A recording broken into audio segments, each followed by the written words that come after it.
Welcome to another deep dive. And this time we're going deep into Islamic history, specifically on a figure Okay. you might have heard of, Abdullah ibn Zubayr.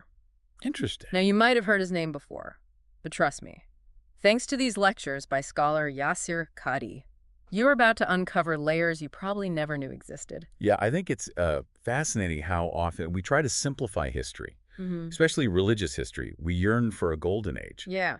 but the reality is often far messier. Abdullah ibn Zubayr's life exemplifies that perfectly. Yeah. He's a product of and a participant in one of the most turbulent periods in early Islam. Absolutely, and his family tree alone is a wild ride. It reads like a who's who of early Islamic figures. Absolutely. His father, Zubayr ibn al-Awwam, was a close companion of the Prophet Muhammad, known for his unwavering faith. His mother, Asma, bint Bakr, Hmm. was the daughter of the first Caliph Abu Bakr, renowned for her strength and piety. And to top it off, Wow. his maternal aunt was Aisha, the Prophet's wife. Imagine being raised with that kind of legacy. How do you think that shaped Abdullah's worldview? It's hard to say for certain, but you can imagine the sense of responsibility, the weight of expectation Right. placed on him from a young age. And yet, he didn't just coast on his family's reputation. Abdullah was a scholar, a warrior, and even helped compile the Quran under Caliph Uthman. There's that story about him pledging allegiance to the Prophet Muhammad at just 7 years old, even though it was usually done at 14. Right. I mean, that's pretty remarkable. That anecdote really highlights how Abdul was viewed, even as a child. Serious, devout, and determined to forge his own path. It wasn't just about privilege for him. There was a genuine drive Yeah. to live up to that incredible legacy. But of course, early Islamic history wasn't a smooth journey. It was a time of intense trials, the first major conflicts within the Muslim community. Exactly. This period, known as the fitna, meaning a period of trial or tribulation, marked the first major internal conflicts within the Muslim community. And these weren't just disagreements. These were full-blown conflicts with lasting consequences. And Abdullah ibn Zubayr found himself right in the middle of it. He was incredibly loyal to Caliph Uthman, even urging him to fight back against the rebels who were trying to overthrow him. He was even wounded defending Uthman, That, which really foreshadows the warrior he would become. right. This fierce loyalty is certainly admirable, but it also set the stage for some incredibly difficult decisions he would have to make later on.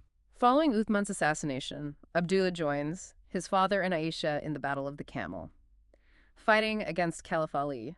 This is where things get really complicated, right? The tragedy of the Battle of the Camel is that both sides were devout Muslims. Convinced they were fighting for the right cause, it put everyone involved in an incredibly difficult moral position. Yeah. Loyalties were divided, and the very foundation of the community was being tested. This duel Abdullah has with Malik during the battle is quite telling. He's up against a much stronger opponent, realizes he's losing, so he throws down his sword, grapples Malik, and yells for his archers to shoot them both. Talk about a risky move. It speaks volumes about his personality. Right. Was it sheer bravery, recklessness, desperation? It definitely makes you wonder how this type of thinking might have influenced his later decisions. Yeah. What do you think? It's hard to imagine having that level of conviction, especially in such a chaotic situation. And what's even more interesting is that his men refused to shoot, leading to a stalemate. They respected him, even feared for him, enough to disobey a direct order. He clearly commanded a certain level of respect and loyalty. But of course, the story doesn't end there. Things get even more complex with the rise of the Umayyad dynasty. Now, the Umayyads were a powerful clan, but their rule, particularly under Yazid, was shrouded in controversy. Yazid's actions, like the massacre at Karbala, alienated many Muslims. They saw his leadership as a betrayal of the Prophet Muhammad's teachings and the legacy of the early caliphs. This sparked a significant shift in how Muslims viewed leadership and authority. So what were the specific concerns people had about Yazid's leadership, and what alternative models were they considering? Well, for many, Yazid represented a move away from the piety and simple living of the Prophet and the first four caliphs, often referred to as the rightly guided caliphs. His actions were seen as excessive, brutal, and driven by worldly power rather than religious devotion. This led some to favor a more decentralized system, while others sought a leader who embodied the Prophet's example more closely. This debate would have a profound impact on the future of the Muslim world. It's amazing how a single leader's actions can trigger such widespread questioning of authority. And it's during Yazid's reign that we get to a lesser-known but incredibly significant event, The Battle of Al-Hara. This is where the people of Medina, outraged by Yazid's actions, took a stand. They renounced their allegiance to him and expelled the Umayyad clan from the city. This included many of the Prophet's companions' sons, so it was a serious act of defiance. Yazid didn't take this lightly, though. He sent a massive army, led by the ruthless Muslim Ibn Uqba, to reclaim control. And what happened next is truly heartbreaking. Medina, a sacred city, the Prophet's final resting place, was besieged. It was subjected to violence and looting, a devastating blow to the heart of the early Muslim community. It's hard to fathom the level of devastation, especially given the city's spiritual significance. What lasting impact did the Battle of Al-Hara have on the Muslim world? The Battle of Al-Hara had a profound impact, both symbolically and practically. It demonstrated the fragility of even sacred spaces in the face of political turmoil. It also further alienated many Muslims from the Umayyad dynasty, fueling the perception of them as tyrants. The memory of Al-Hara would continue to resonate for centuries, a stark reminder of the cost of internal conflict and the dangers of unchecked power. With the Muslim world in turmoil, Abdullah ibn Zubayr takes a bold step. He declares himself caliph. It was a daring move, and for a time it actually gained widespread support. Wow. Many saw him as a beacon of hope, someone who could restore the values they felt were being eroded by the Umayyads. But the Umayyads weren't about to give up their power that easily, were they? Absolutely not. Yeah. And that sets the stage for one of the most dramatic chapters in Abdullah ibn Zubayr's life, the Siege of Mecca. To reclaim their authority, the Umayyads launched a full-scale siege on Mecca, led by a general named Hajjaj ibn Yusuf, known for his ruthlessness. They called him the Terminator. The Terminator. That's a pretty intimidating nickname. What was the siege like? The siege was brutal, lasting for 8 long months. Imagine Mecca, the holiest city in Islam, under siege, its inhabitants starving and desperate. Wow. Hajjaj's tactics were ruthless. A chilling example of how power struggles can play out, even within a religious framework. It's during the siege that we hear one of the most poignant stories in Islamic history, the story of Abdullah and his mother Asma. With his followers dwindling and Hajjaj offering surrender terms, Abdullah turns to his elderly mother for advice. Asma was nearly 100 years old at this point, and blind. Yet she remained a pillar of strength and faith. She urged her son to die with honor, rather than compromise his principles, telling him the sheep doesn't feel pain when its skin is peeled off. That's a powerful statement. It really encapsulates the level of conviction and sacrifice that define this period. Imagine being in Abdullah's position. What choice would you have made? It's a question that really forces you to confront your own values and what you're willing to fight for. Asma's advice to her son is incredibly powerful. The sheep doesn't feel pain when its skin is peeled off. It speaks volumes about the unwavering faith and conviction that ran deep in their family. Knowing his mother's stance, what did Abdullah decide to do? Abdullah, true to his mother's words and his own convictions, chose to fight.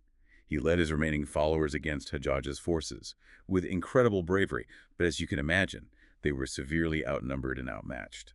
It's hard to imagine the intensity of those final moments, knowing you're fighting a losing battle. Tell us about the end of Abdullah's life. How did it all come to a close? During the fighting, a pillar collapsed on Abdullah, killing him before the Umayyad soldiers could capture him alive. It's almost as if fate intervened, sparing him from a potentially more gruesome end at the hands of Hajjaj. It's a tragic, yet somewhat poetic end. Even in death, it seems he defied those who sought to humiliate and break him. That's a very astute observation. Yeah. But even though Abdullah died in battle, Hajjaj was determined to make an example of him, to instill fear and discourage any further rebellion. Against the Umayyads, he ordered Abdullah's body to be crucified. Crucified? That's a shockingly brutal act, especially given the respect Abdullah commanded, even from his enemies. It was a deliberate act of cruelty, meant to send a chilling message. Remember, Hajjaj earned the nickname the Terminator for a reason. He was ruthless and determined to crush any opposition. What a stark contrast to Abdullah's own approach, even in the heat of battle. We talked about his duel with Malik, where he spared his opponent's life. But this raises an important question. How did people reconcile these acts of brutality with their understanding of Islam and leadership? That's a complex question with no easy answers. It forces us to confront the fact that throughout history, religion and politics have often been intertwined in ways that can be difficult to understand. From a modern perspective, this was a time of immense upheaval and change. The very foundations of the Muslim community were being tested. Right. And different groups had very different interpretations of what it meant to be a righteous leader. So even though Abdullah ibn Zubayr met such a tragic end. His story continued, didn't it? Absolutely. His body was eventually taken down from the crucifixion site, and at the request of Ibn Umar, allowed to be buried, but not in Mecca. Instead, he was laid to rest in a place called Al-Hawa, alongside his mother. Even in death, he couldn't find peace in the holiest city. It's heartbreaking. But his story didn't end there, did it? Did his legacy live on? Without a doubt, Abdullah ibn Zubayr became a powerful symbol, even in death. For many, he represented resistance against tyranny, a testament to the importance of standing up for one's beliefs, even when facing overwhelming odds. It's a reminder that even in defeat, an individual's actions can have a lasting impact, shaping the narrative and inspiring future generations. His story continues to spark debate and discussion. Even centuries later, some view him as a righteous rebel, a defender of true Islam against a corrupt dynasty. Others see him as a figure driven by ambition, willing to challenge the established order for his own gain. It's fascinating how history is never truly objective. It's all about perspective interpretation and the stories we choose to tell. But what about Abdullah's scholarship? We've talked a lot about his political and military life, but he was also a scholar and played a role in preserving the Quran. How does that aspect of his life fit into his overall story? That's a great point. It's easy to get caught up in the drama of battles and political intrigue. But Abdullah's intellectual and spiritual contributions are equally important. He was a hafiz, meaning he had memorized the entire Quran, a remarkable feat of scholarship and devotion, and he played a key role in its compilation. During Usman's reign, So how did his scholarship inform his political and military actions? Was there a connection between his understanding of Islamic texts and his decisions as a leader? you're asking some really insightful questions. This is where we get into the heart of the complexities surrounding Abdullah ibn Zubayr. It's difficult to say with certainty how his scholarly work directly impacted his political choices. But it's clear that his deep understanding of the Quran and Islamic teachings would have shaped his worldview and his understanding of right and wrong. It makes you wonder how he reconciled his scholarly knowledge with the violence and bloodshed that marked his life. Did he see himself as upholding Islamic principles? Or was he forced to make compromises in the face of extraordinary circumstances? That's a question historians and scholars continue to grapple with. There's no easy answer, but it's important to remember that Abdullah ibn Zubayr lived in a time of immense turmoil and change. The early Muslim community was still defining itself, grappling with the challenges of leadership and the application of Islamic teachings in a rapidly changing world. It's a reminder that history is rarely black and white. It's full of shades of gray moral ambiguities and individuals wrestling with complex choices. Exactly, and Abdullah ibn Zubayr embodies those complexities perfectly. He was a man of deep faith, incredible courage, and unwavering conviction.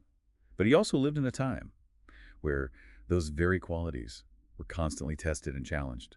So as we delve deeper into Abdullah ibn Zubayr's story, what are some of the different ways he's been viewed and interpreted throughout history? How has his legacy been shaped by different perspectives and narratives? That's a really important question, because as with any historical figure, especially one as controversial as Abdullah ibn Zubayr, there isn't just one definitive version of his story.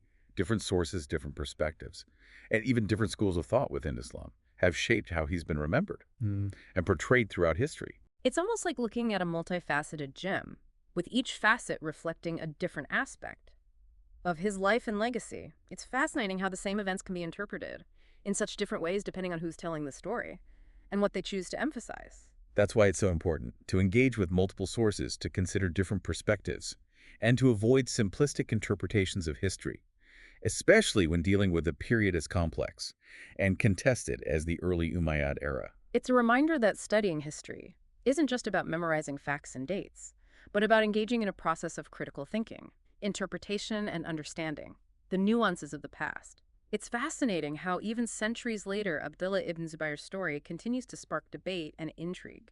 You mentioned that different groups view him in very different ways. Could you elaborate on some of those perspectives? Absolutely. For some, Abdullah ibn Zubayr embodies the ideal of resistance against tyranny. They highlight his piety, his lineage going back to the Prophet, and his unwavering opposition to what they saw as the corrupt Umayyad dynasty, especially under Yazid. That aligns with what we've been exploring, his courage, his willingness to stand up for his beliefs, even when facing seemingly impossible odds. It's inspiring, to say the least. It certainly is. But other interpretations portray him as more of a political pragmatist, perhaps even driven by ambition. They point to his declaration of himself as caliph, his rivalry with other prominent figures of the time, and the political maneuvering that was often necessary to maintain his position. It's interesting how the same actions can be viewed so differently. Do you think it's fair to judge him by today's standards, or do we need to consider the political realities of his time? That's the challenge, isn't it?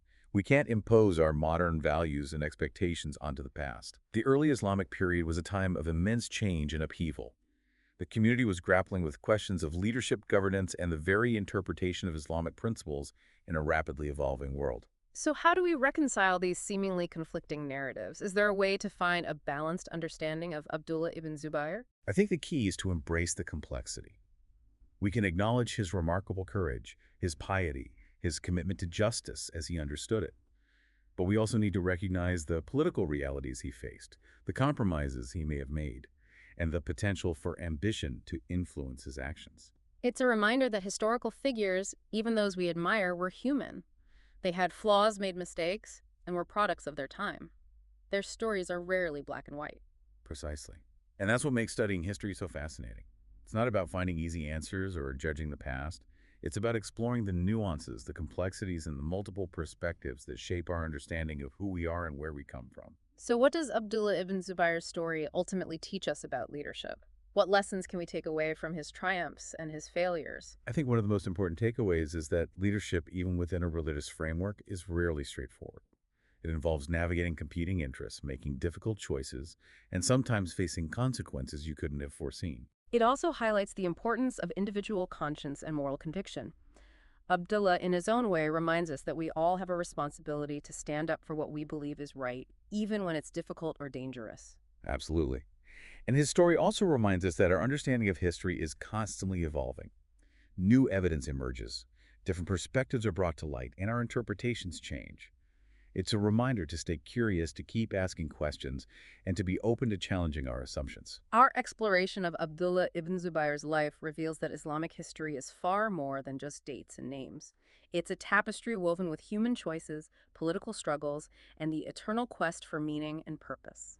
And his story, with all its complexities and contradictions, continues to resonate with us today, challenging us to think critically about leadership, faith, and our place in the grand narrative of history. It leaves us with a lot to think about. What other figures from this era deserve a closer look? What other stories are waiting to be unearthed and reinterpreted? I, for one, am eager to continue this journey of discovery.